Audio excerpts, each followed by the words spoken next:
দামোদর নদের উপর স্থায়ী পুল নির্মাণের দাবি নিয়ে শনিবার দামোদর বিহারীনাথ সেতু বন্ধন সমিতির পক্ষ থেকে ইসকো কর্তৃপক্ষের দৃষ্টি আকর্ষণের জন্য বনপুর ট্যানেল গেটে একটি সভা করে নিজেদের বক্তব্য তুলে ধরা হয়। দামোদর স্থিত দুই নদের ধারে দুই জেলার মানুষের দীর্ঘদিনের দাবি স্থায়ী পুল নির্মাণের।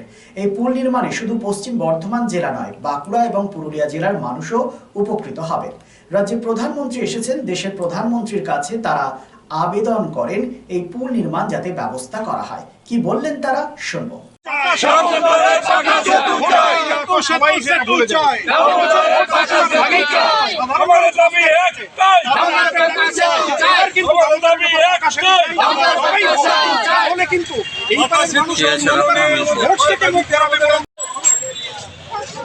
चलो चलो आगे।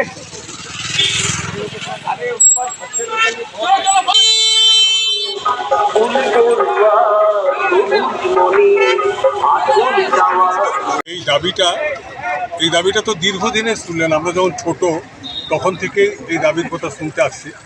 এবং সবচেয়ে দুর্ভাগ্য আমাদের, যখন ওই পারের মানুষরা কোনো যোগাযোগ ব্যবস্থা ছিল না, তখন এই ইসকোর যে লাইট কারখানা লাইট ফাইট দেখে তারা কিন্তু ইয়ে করতে যে বাহ, মানুষরা কত সুখে আছে, কত সুখে আছে।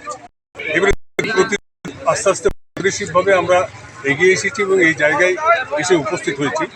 তো সেই দাবিটাকে নিয়ে এই যে দামোদর বিহারীনাথ সেতু বন্ধন কমিটি, আমরা একটা কমিটি তৈরি করি এবং কমিটির থেকে বিভিন্ন কর্মসূচি, আমার সেক্রেটারি বলে গেল, বিভিন্ন কর্মসূচি বিভিন্ন আধিকারিকদের আমরা দিয়েছি এবং সব জায়গাতেই আশ্বাস পেয়েছি, ঠিক কথা, কিন্তু কাজের কাজ কিছু হয়নি।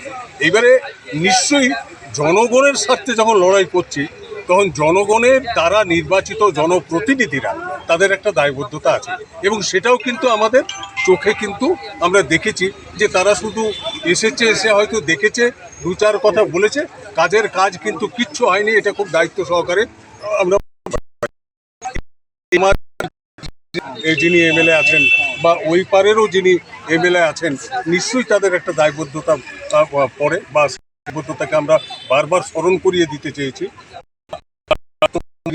আছেন, আমাদের মন্ত্রী আছেন, প্রত্যেকখানেই কিন্তু আমরা পৌঁছে দিয়েছি।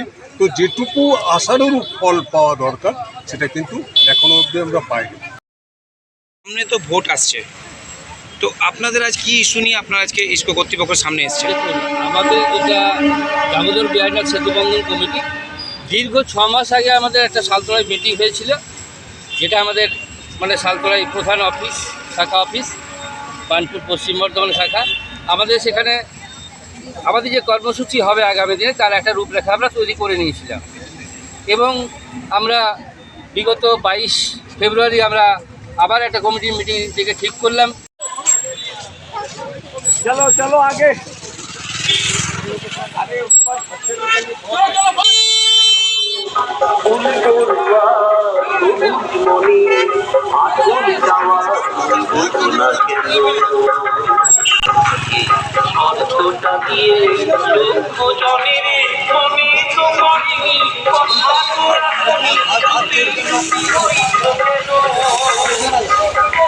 Lifeline Multi-Speciality Hospital boasts 500 beds across 160,000 square feet of build-up, featuring 7 advanced operating theatres, a digital cath lab, a state-of-the-art emergency and trauma unit, and a next-generation 3D MRI amongst a comprehensive basket of services.